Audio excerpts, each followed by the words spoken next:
हमारो खटिया खैर सा हो जमालो बाबा जमालो राइल सालार खान जिंदाबाद। वडो खुश तो थी। एतरी खुशी तो वडेरन जे घरवारन भी न कई होती जितरी तू तो करी।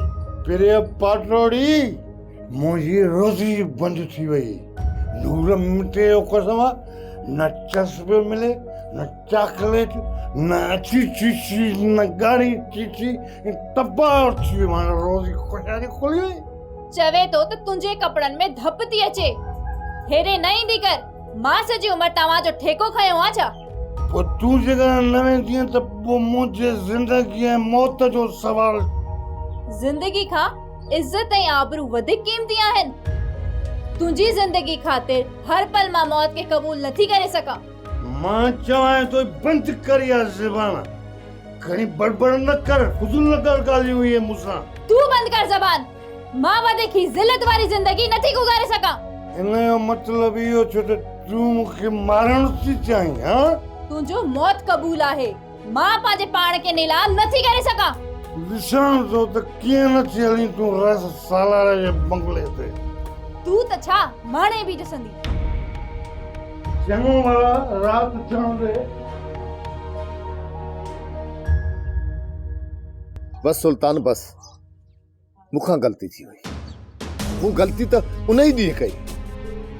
उन ॾींहुं मारिया सा न त ही ॾींहुं मूंखे ॾिसणा कोन पवंदा। सदोरी जेको कुछ भी कयो न उन में ॾोह तव्हांजो भी आहे।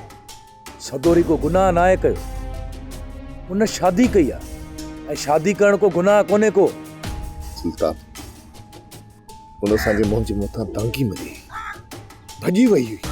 वारस जहिड़े बेकार माण्हू सां तव्हां हुनजी शादी कराईंदव या त उहा भॼी वञी शादी कंदी या खूह में टपो ॾेई मरी वेंदी। मरी वई हा त बहितर हुयो। पर मूं चाचे सालीअ सां वाइदो कयो आहे असां सदोरी खे कोन मारींदा। सदोरी मरंदी, हा ज़रूर मरंदी, पर चई छॾियो सम्झ लोह ते लीक अची वई।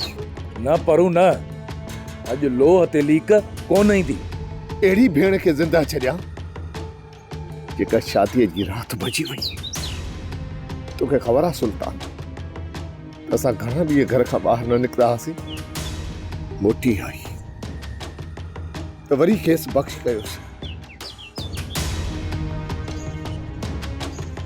बेहया वरी भी भॼी वई। वो भॼी कोन वई आहे, पंहिंजे मुड़ुस जे घर में वेठी आहे।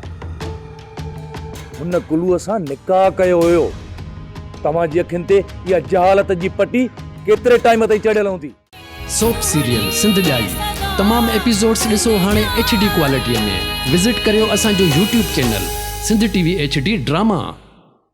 सब्सक्राइब कयो असांजो official YouTube channel Sindh TV HD drama ऐं वधीक अपडेट लाइ बेल आइकन खे क्लिक करियो।